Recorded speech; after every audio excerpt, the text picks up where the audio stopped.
Hello students. तो ये second lecture है परम्यूटेशन कॉम्बिनेशन का। ओके। इससे पहले हमने फंडामेंटल प्रिंसिपल ऑफ काउंटिंग पढ़ा था, जिससे क्वेश्चन सॉल्व करे थे बेसिक काउंटिंग के, कि सपोज करो 1 2 3 4 दिया हुआ है और कितने डिजिट का नंबर फॉर्म करना है, kind of.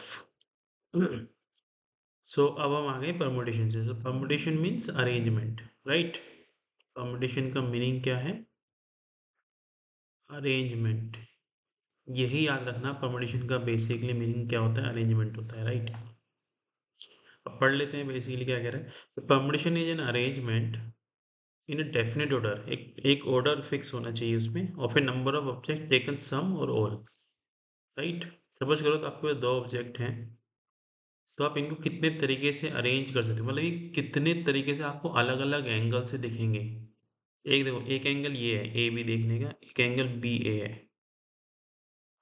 Date is arrangement. ठीक है। तो ये दो अरेंजमेंट है, मतलब दो एंगल से ही दिखेगा आपको, ए बी या बी ए, और कोई तरीका नहीं है। लेट्स से मैंने ए बी सी लिया, तो इसके जो अरेंजमेंट होंगे, एक अरेंजमेंट तो ये होगा, एक अरेंजमेंट ये भी हो सकता है। ठीक है। फिर एक अरेंजमेंट ये होगा, दूसरा अरेंजमेंट ये हो सकता है, तीसरा अरेंजमेंट इस तरह से होगा, और ये होगा। तो ये सिक्स अलग तरीके से आपको चीज़ें दिख रही हैं ना, मतलब ये और ये सेम थोड़ी ना है, तो ये अलग अलग दिख रहा है आपको। तो ये तीन ऑब्जेक्ट से, तीन लेटर से, कुछ भी बोलूँ मैं, कितने अरेंजमेंट हो सकते हैं? तो जितने पॉसिबल अरेंजमेंट है वो हमने बना दी। यहाँ पे सिक्स पॉसिबल है, हम हमें पता कैसे चलेगा कि सिक्स ही है? डेट इज, ये एंड हो गया, वो बाद में देखेंगे, वो फॉर्मूला वगैरह से हम पता चल जाएगा। ठीक है, लेकिन अभी आप समझोगे अरेंजमेंट होता क्या है। तो अरेंजमेंट क्या है कि आपको जो कितने भी ऑब्जेक्ट्स का कॉम्बिनेशन है, कितने तरीके से अलग अलग दिख रहा है। ए बी सी आपको यहाँ पे एक ऑर्डर में दिख रहा है ना, ए बी सी ये एक अलग ऑर्डर है, सी बी ए ये एक अलग ऑर्डर है, सी ए बी ये एक अलग ऑर्डर है, राइट। सबका ऑर्डर एक अलग है, तो ये आपको हर ऑर्डर एक अलग अरेंजमेंट दे रहा है। ठीक है। तो ये हो गया arrangement. Arrangement basically means, suppose करो आपके घर में दो गेस्ट आए हैं, और आपको उनको कितने तरीके से चेयर पे बिठा सकते हो, उस एंगल से सोचो, वही है। ठीक है। आगे चलते हैं।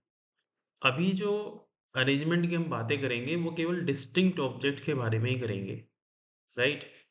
मतलब ऑब्जेक्ट सेम भी हो सकते हैं, लेकिन अभी हम उसके बारे में बातें नहीं करेंगे। अभी हम डिस्टिंक्ट ऑब्जेक्ट के बारे में बातें करेंगे। मतलब आप ये मान लो कि ये केस वन है, कि जहाँ पे मैं अरेंजमेंट कर रहा हूँ ऑब्जेक्ट्स का, और ऑब्जेक्ट्स डिस्टिंक्ट है, राइट। सेकंड केस करेंगे जहाँ पे मिक्स होंगे, कि सेम भी हो सकते हैं और डिस्टिंक्ट भी हो सकते हैं। क्लियर है?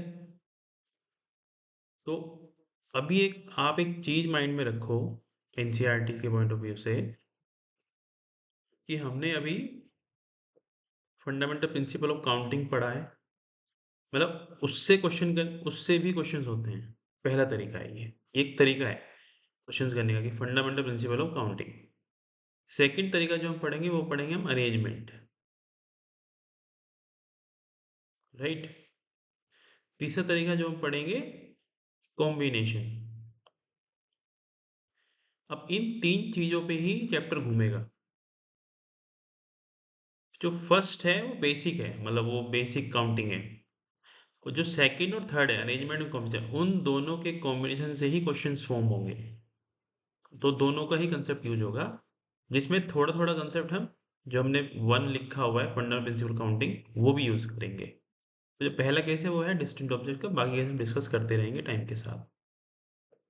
तो जो पहली थ्योरम है आपकी एनसीईआरटी में, वो क्या कह रही है? Theorem one. थ्योरम वन ये कह रही है कि नंबर ऑफ परमुटेशन है, number of arrangement of n different, तो डिफरेंट बोला है, objects taken r at a time. मतलब आपके पास एन डिफरेंट ऑब्जेक्ट्स है, उसमें से आपने आर ऑब्जेक्ट्स उठा लिए, when r is greater than zero. Course, जब आप एन में से ऑब्जेक्ट उठा रहे हो, तो आर जीरो से बड़ा होना चाहिए और एन से छोटा होना चाहिए, है ना। यानी कि इसका मतलब क्या है, कि अगर आपको 10 ऑब्जेक्ट्स हैं, तो आप 11 नहीं उठा सकते, राइट। 10 ही उठा, 10 से कम ही उठा सकते हो, या 10 के equal. And the objects do not repeat. Objects repeat नहीं करेंगे, मतलब लेट्स से ए बी सी तीन ऑब्जेक्ट्स हैं, तो ए बी सी ही हैं, राइट, ए बी सी तीन ऑब्जेक्ट हैं तो ए बी सी है, मतलब ऐसे नहीं हो सकता A B C, right, repeat नहीं होगा, रिपीटेशन अलाउड नहीं है। तो हमने पहले केस में हम क्वेश्चन कर रहे थे फंडामेंटल प्रिंसिपल काउंटिंग में, जहाँ पे हम देखते थे कि हम लिखते थे कि वहाँ पे रिपीटेशन अलाउड है या नहीं है, तो यहाँ पे रिपीटेशन अलाउड नहीं है, ये केस आप समझो। तो उनके तरीके कितने होंगे, वो होंगे n into n minus one n minus two up to n minus r plus one one. तो ये जो थ्योरम वन है ना, एक्चुअली ये फंडामेंटल प्रिंसिपल ऑफ काउंटिंग से ही आ रही है। तो देखो मैं आपको समझाता हूँ। जब हमने कुछ इस तरह क्वेश्चन किए थे कि हमारे पास लेट्स से ये 6 ऑब्जेक्ट्स हैं और मुझे इनसे 3 डिजिट का नंबर बनाना है, सपोज करो 3 डिजिट का, ठीक है, 3 डिजिट का नंबर बनाना है मुझे। तो मैंने क्या किया था कि हमारे पास 6 हैं तो मैंने 6 लिख दिया था। अब रिपीटेशन अलाउड नहीं है, वो ये केस कह रहा है रिपीटेशन अलाउड नहीं है। तो एक कम हो गया तो मैं फिर यहाँ 5 लिखूंगा, फिर एक और कम हो गया फिर यहाँ 4 लिखूंगा, इनकी मल्टीप्लाई कर दूंगा।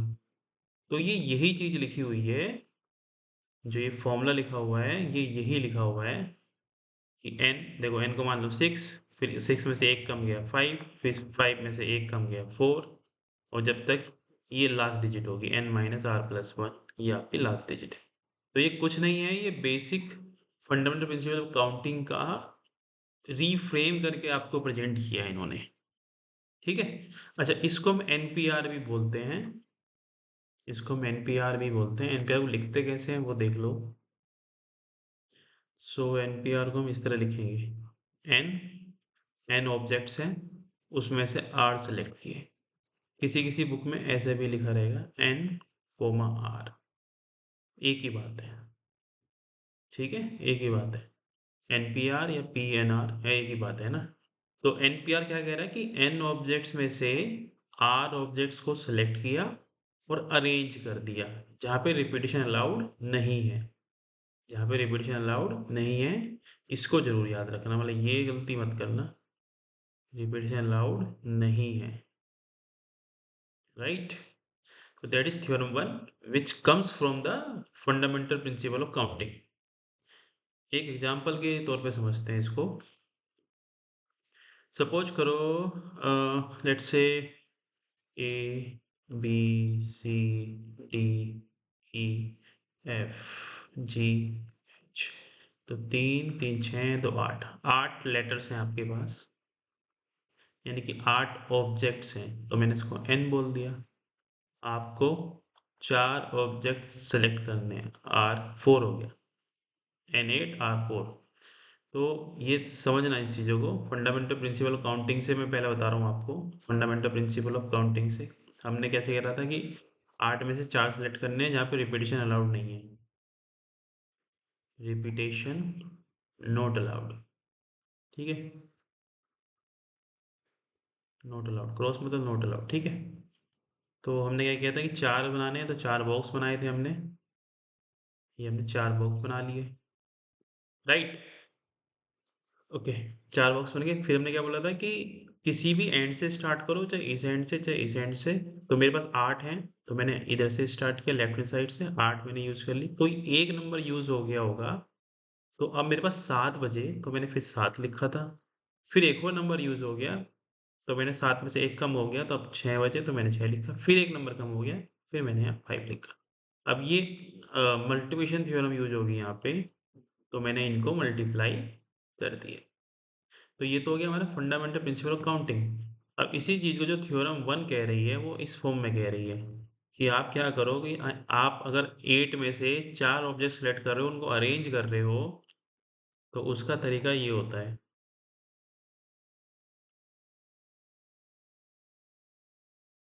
ये कह रहा है वो। तो यहाँ पे सबसे पहले क्या करो, ये लास्ट डिजिट ही निकाल लो आप, ठीक है, निकालो जी। n की वैल्यू कितनी है, 8 है, r की वैल्यू कितनी है, 4 है, प्लस 1, तो ये कितना आ जाएगा, 5 आ जाएगा, राइट। तो यानी कि 5 पे जाके आपको स्टॉप करना है, मतलब बेसिकली ये कहना चाह रहा हूँ लास्ट डिजिट क्यों निकलवाई है कि 5 पे जाके आपको स्टॉप करना है। तो यहाँ कर लेते हैं 8, n इक्वल टू 8, ठीक है।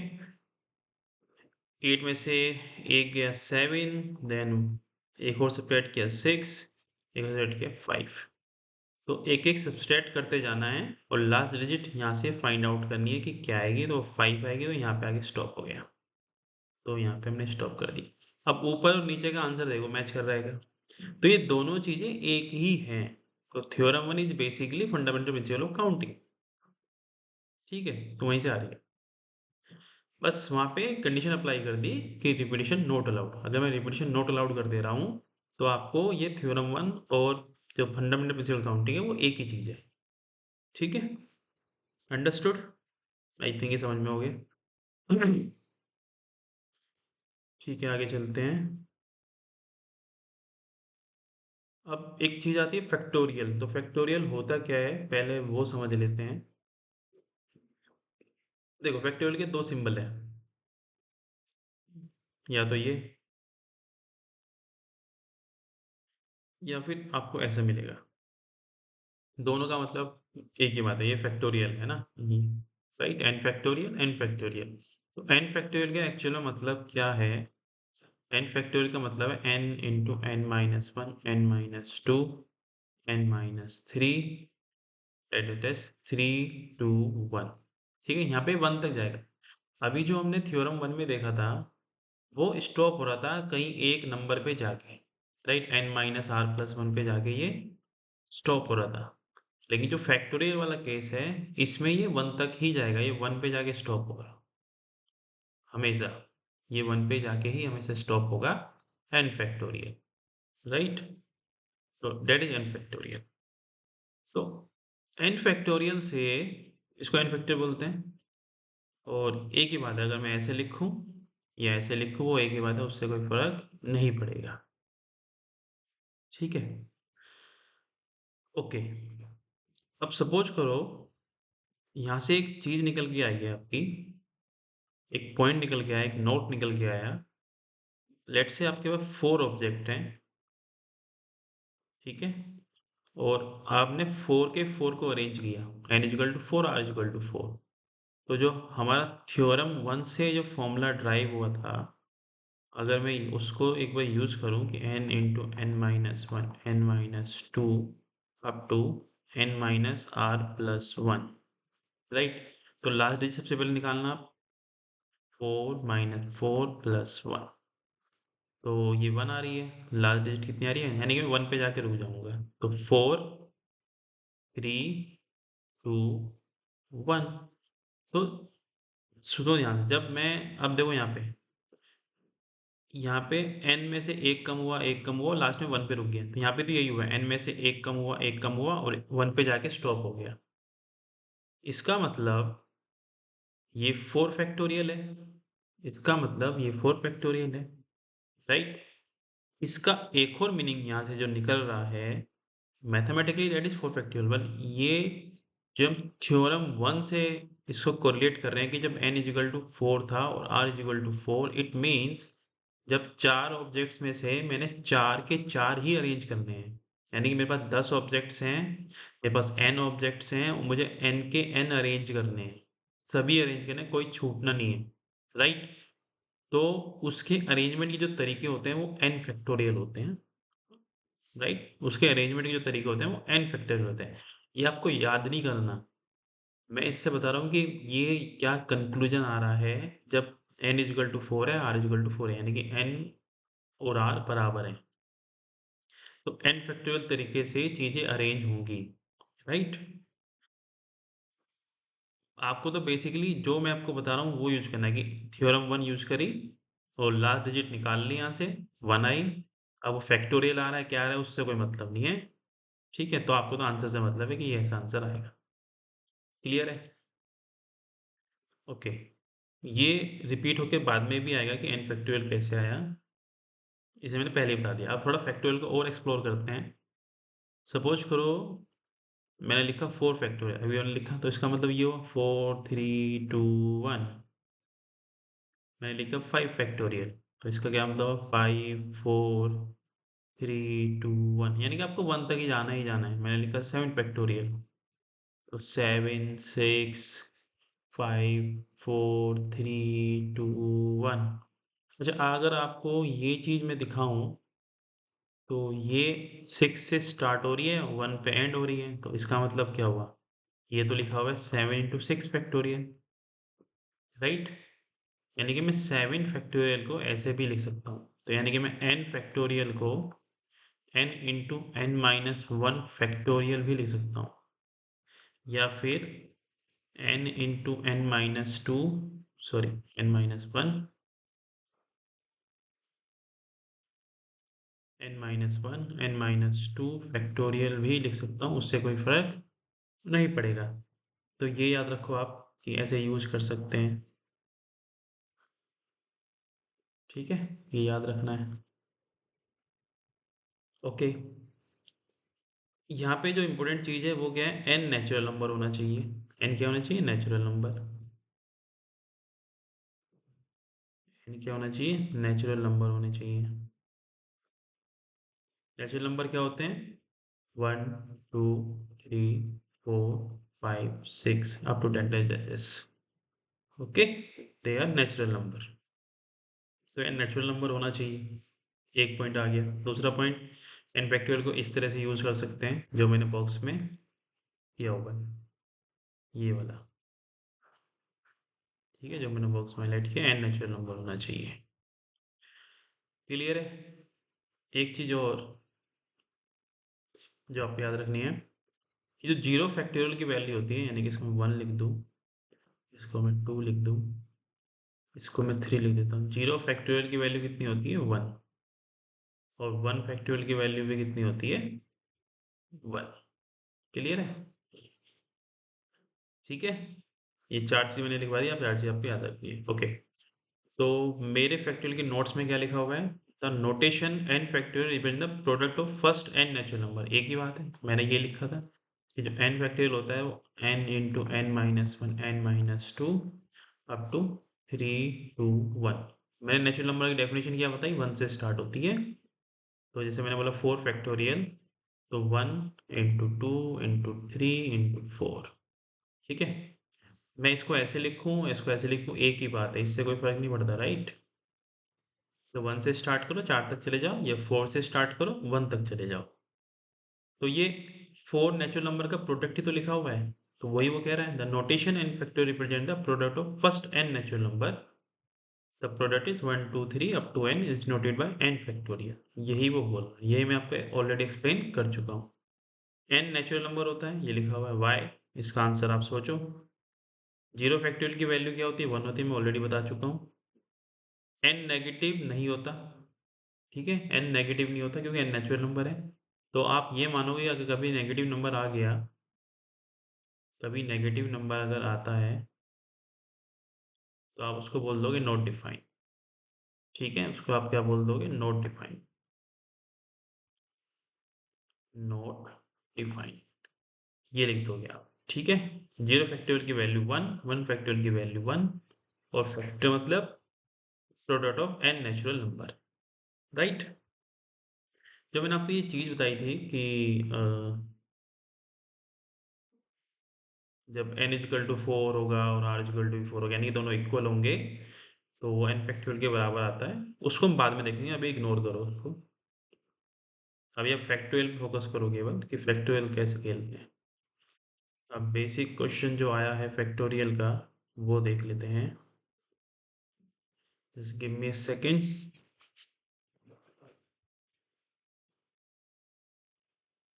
राइट, सो ये रहा बेसिक क्वेश्चन, एकदम एनसीईआरटी का एग्जांपल 5 मैंने लिखा भी हुआ है। तो 5 फैक्टोरियल की वैल्यू पूछ रहा हो कितनी होगी, तो simple 5 into 4 into 3 into 2 into 1, तो ये आंसर आपका आ जाएगा 120, राइट।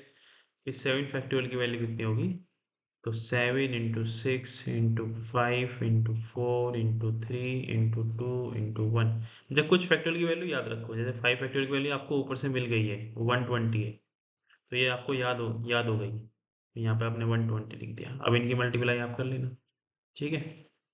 नेक्स्ट है, ये that is first part, that is second part, next is third part।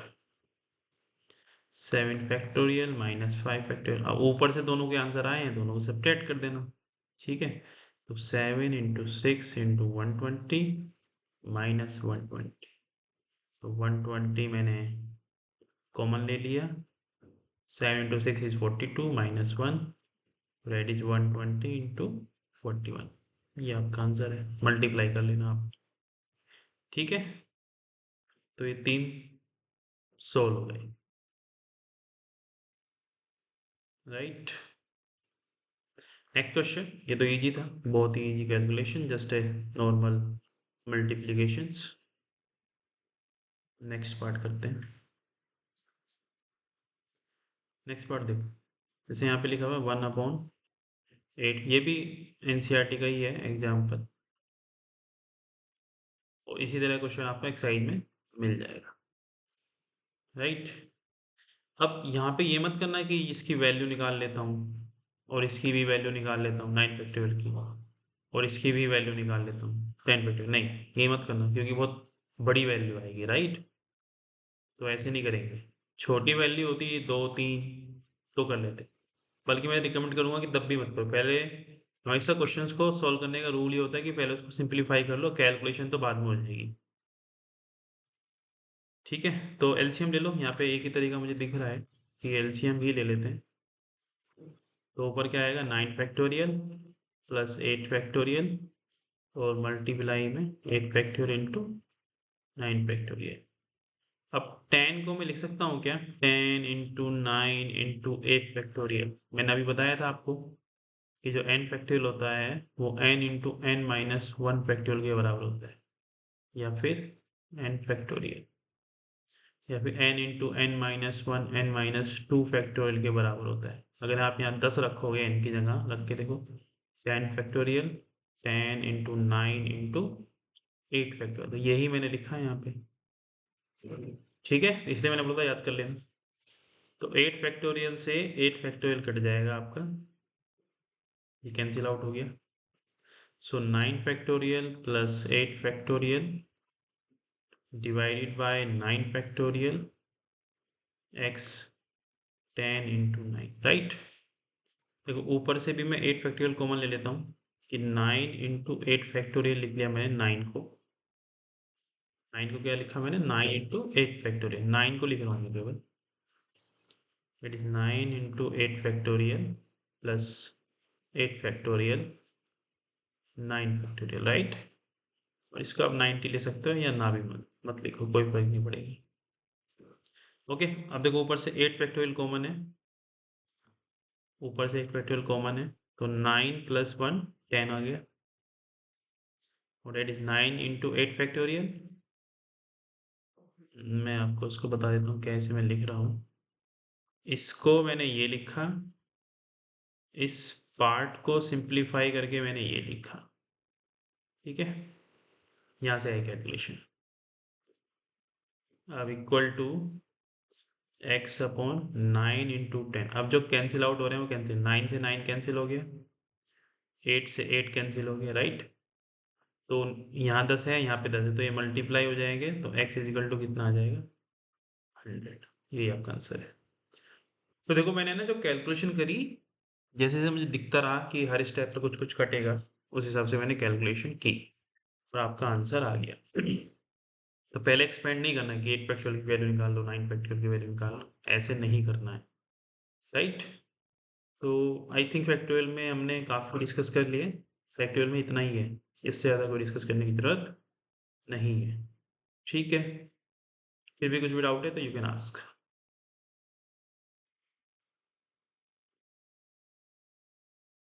Okay, अभी हमने क्या क्या पढ़ा, मैं रिवाइज कर देता हूँ। तो अभी हमने जस्ट जो पढ़ा है, थ्योरम 1 पढ़ी है, थ्योरम 1, ठीक है, और फैक्टोरियल, फैक्टोरियल, ठीक है।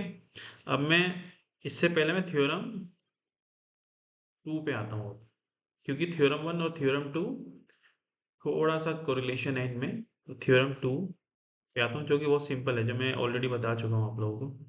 देखो यार, थ्योरम 2 ये क्या कह रहा है कि the number of permutation of n different objects taken r at a time where repetition is allowed is, sorry, this is not the uh, अब इसको लीव करते हैं थ्योरम 2 को। ये वो नहीं है जो मैं पढ़ाना चाह रहा था। हाँ, ये रहा, यहाँ पे है वो। ठीक है, वो थ्योरम नहीं है एक्चुअली, इन्होंने यहाँ पे नोट करके दिया हुआ है, राइट। तो वो नोट मैं डिस्कस करना चाह रहा हूँ, ये वाला नोट,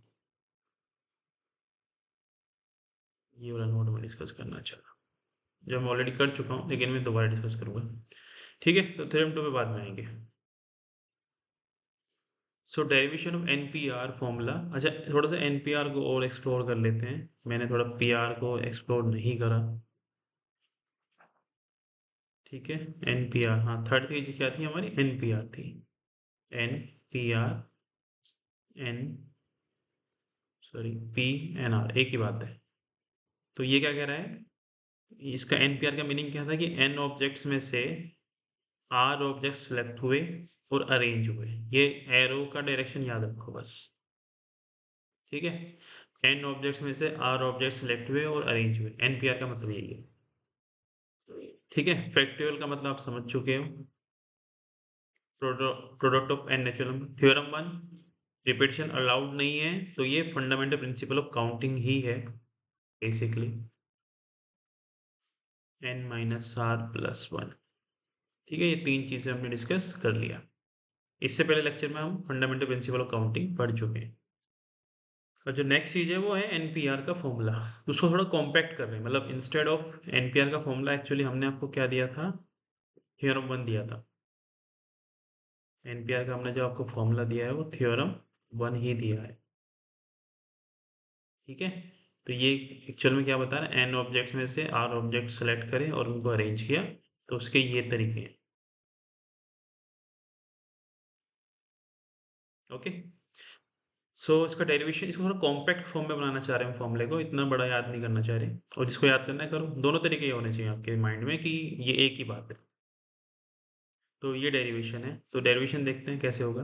मतलब मुझे जो लाना है, मुझे ये प्रूफ करना है, राइट। तो लेट्स सी कैसे प्रूफ करेंगे।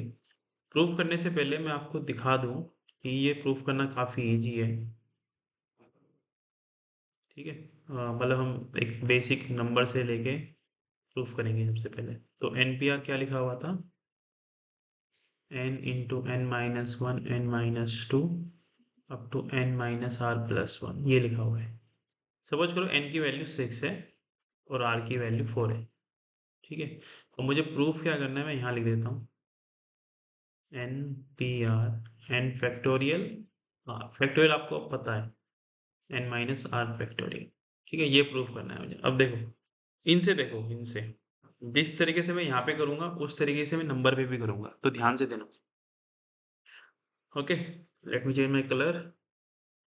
तो अगर मैं एनपीआर इन इस नंबर के लिए ओपन करूं तो क्या आएगा, एनपीआर अगर मैं इस नंबर के लिए ओपन करूं तो क्या आएगा, 6 × 5 × 4 × 3 × 2 × 1, नहीं ये नहीं आएगा भाई। क्यों, मैंने जानबूझ के लिखा, ये थोड़ी ना आएगा। पहले मैंने क्या बोला था कि सबसे पहले लास्ट डिजिट निकाल लो आप, लास्ट डिजिट क्या आ रही है, तो 6 - 4 + 1, 2 + 1 यानी कि 3, तो 3 पे आके स्टॉप होना है मुझे। तो ये 2 और 1 नहीं आएगा, यहाँ तक आएगा, 6 5 4 3, राइट, 6 5 4 3। ओके, इसका एक तरीका ये है, देखो 4 लिखा है, 4 लिखा है तो 4 बार रिपीट होगा, यानी कि 4 बार आएगा, एक बार, 2 बार, 3 बार, 4 बार, 4 ही नंबर दिखाई देंगे आपको। ठीक है ना, 6 5 4 3, 4 हो गया। या एक तरीका ये है कि लास्ट डिजिट निकाल लो, वहां पे स्टॉप हो जाओ। बेटर तरीका यही है जो आपको कंफर्म करता है कि 3 पे स्टॉप होना है। एक तरीका जो मैंने आपको बता दिया कि 1 2 3 4, 4 ही आएंगे। देखो और देख लो अगर आप डाउट है तो, 7 P 3, तो टेक्निकली क्या आना चाहिए, 7 6 और 5, 1 2 3, क्योंकि यहाँ 3 लिखा हुआ था। ठीक है, उससे चेक कर लो, लास्ट डिजिट से, लास्ट डिजिट से चेक करो, तो 7 - 3 + 1, 4 + 1 5। तो 5 आगे स्टॉप हो गया। ओके, तो अब डेरिवेशन पे आते हैं। ये तो मैंने आपको बताया कि करना क्या है। Ignore this part. डेरिवेशन, तो डेरिवेशन को मैं मुझे ये प्रूफ करना है इस नंबर के लिए। तो मैंने क्या किया, मुझे देखो ऊपर n फैक्टोरियल बनाना है। n क्या है मेरा? 6 है, तो यानी कि मुझे 6 फैक्टोरियल बनाना है। सिंपल सी बात है। मुझे क्या बनाना है? 6 फैक्टोरियल बनाना है। तो 6 फैक्टोरियल बनाने के लिए आप क्या करोगे? Just a second. तो 6 फैक्टोरियल बनाने के लिए देखो, इसको मैं पहले ऐसे लिख लेता हूँ। 6 फैक्टोरियल बनाना है मुझे ऊपर। अब मुझे 6 फैक्टोरियल बनाना है, तो यहाँ पे किस चीज़ की कमी है? 2 इंटू 1 की कमी है। तो मैंने उस कमी को पूरा करने के लिए ऊपर नीचे मल्टीप्लाई कर दिया। बात तो बराबर है। उस कमी को पूरा करने के लिए मैंने ऊपर नीचे क्या किया? मल्टीप्लाई कर दिया। मैंने फॉर्मूला देखा कि फॉर्मूले में मुझे लाना क्या है। तो ऊपर मुझे 6 लाना है। ऊपर मुझे क्या लाना था? 6 फैक्टोरियल। 6 फैक्टोरियल बनाने के लिए मुझे 2 इंटू 1 की मल्टीप्लाई करनी पड़ी, तो 6 फैक्टोरियल बन गया। तो 6 फैक्टोरियल और 2 इंटू 1, राइट। अब 2 इंटू 1 क्या लिखा हुआ है? 2 इंटू 1 टेक्निकली 2 फैक्टोरियल लिखा हुआ है। अब इसको 2 फैक्टोरियल लिखने का इसने डिफरेंट तरीका लिखा कि इसको 2 फैक्टोरियल इस तरह से लिखो, 6 माइनस 4 2 आएगा, और उसके बाहर फैक्टोरियल लगा दो। अब इसको कंपेयर कर लो अपने फॉर्मूले से कि n की वैल्यू 6 थी, ठीक है। r की वैल्यू 4 है, तो n माइनस 4 ही लिखा हुआ है। तो n factorial n minus r factorial. तो कंपेयर कर लो, यही आ रहा है क्या? तो सेम मेथोडोलॉजी मैं फॉलो करूंगा जब मैं एनपीआर को प्रूफ करूंगा कि ऊपर मुझे n फैक्टोरियल बनाना है, जो जिस चीज की कमी है ऊपर नीचे मैं मल्टीप्लाई करूंगा, राइट। जिस चीज की कमी है मैं ऊपर नीचे मल्टीप्लाई कर दूंगा उसकी। तो ऊपर n फैक्टोरियल बन जाएगा या 6 फैक्टोरियल, और नीचे जो बना है उसको 6 माइनस r यानी कि 4 के रूप में मैं उसको लिख दूंगा, राइट। अब डेरिवेशन पे आते हैं। इसको ध्यान से देख लो मैंने क्या किया है, ठीक है। मैं डेरिवेशन पे आता हूँ। अब डेरिवेशन देखो आप लोग, मैं इसको करूंगा नहीं अब। देखो यही किया मैंने कि एनपीआर ही लिखा था, राइट। एनपीआर ही लिखा था यहाँ पे, और इसको इसने वही लिखा n6 इंटू 5 इंटू 4 इंटू, है ना, इस तरह से ये खोल के लिख दिया। अब इसने n minus r plus one के बाद इस पार्ट की मल्टीप्लाई करी, क्योंकि इसने की कमी थी। देखो लिखा multiplying numerator and denominator by this. वो क्यों किया? क्योंकि उसको ऊपर n फैक्टोरियल बनाना है। तो n minus r, n minus r minus one, up to 3 two minus one. तो जैसे मैंने किया था कि यहाँ पे 2 और 1 की कमी है, तो ऊपर नीचे 2 और 1 की मल्टीप्लाई कर दी। यहाँ पे n minus r, n minus r plus minus one, और अप टू 1 तक मल्टीप्लाई किया, सेम नीचे किया, ठीक है। तो ऊपर तो n फैक्टोरियल बन गया, और नीचे देखो, अगर कोई भी यहाँ पे, इससे मतलब नहीं है कि n माइनस आर लिखा हुआ है। n माइनस आर में से एक नंबर कम हुआ, फिर एक नंबर कम हो रहा होगा, फिर एक नंबर कम हो रहा होगा, और ये 1 पे जाके स्टॉप हो रहा है। तो n माइनस आर को n माइनस आर फैक्टोरियल लिख दिया। यानी कि रैंडमली आप समझो कि अगर मैं लिख रहा हूँ x minus one, x minus two, x है ये, ठीक है, x minus three, four, three, two, one.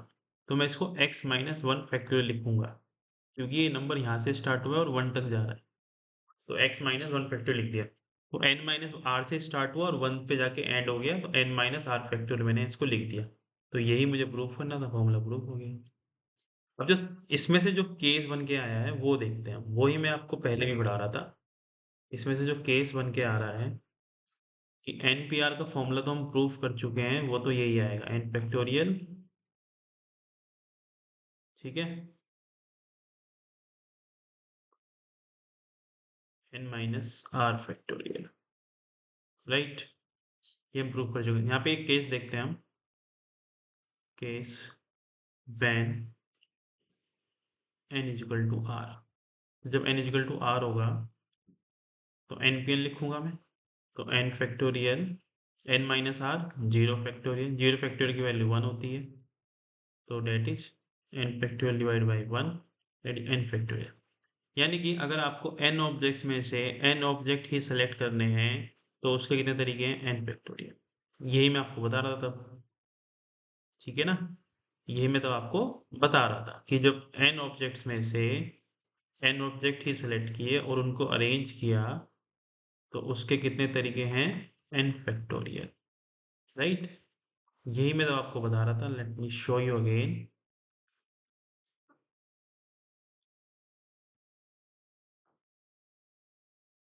Just a second.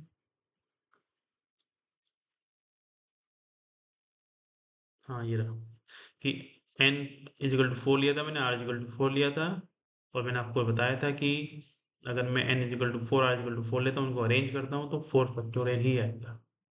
यही वो बता रहा है कि जब n इजिकल टू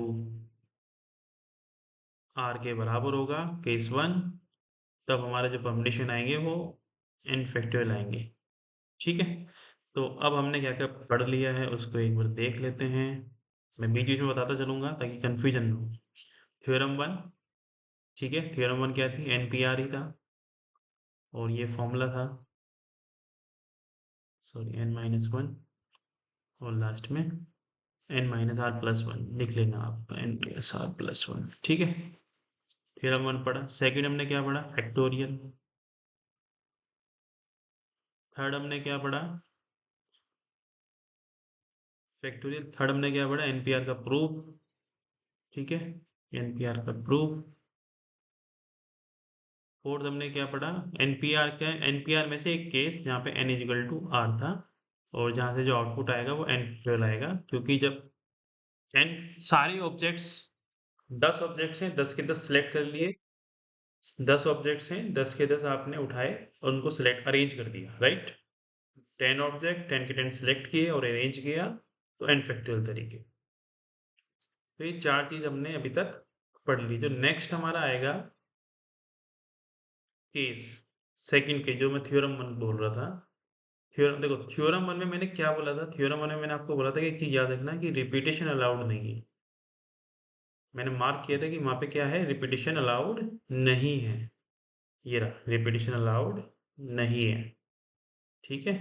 और मैंने ये बोला था कि ये फंडामेंटल प्रिंसिपल ऑफ काउंटिंग से ही आ रहा है, बस यहाँ पे एक कंडीशन है कि रिपीटेशन इज नॉट अलाउड। जो थ्योरम टू है वो भी फंडामेंटल प्रिंसिपल ऑफ काउंटिंग से ही आ रही है, जहाँ पे रिपीटेशन अलाउड है, जहाँ पे रिपीटेशन अलाउड है, राइट। तो इसको देखते हैं। पहले तो थ्योरम पढ़ लो। The number of permutation of n different objects taken r at a time when repetition is allowed is n into n into n into r times। तो ये क्या कह रहा है मैं बता देता हूँ आपको, राइट, जस्ट अ सेकेंड। अगर आपको ये नहीं शो हो रही है, लेट मी शो यू।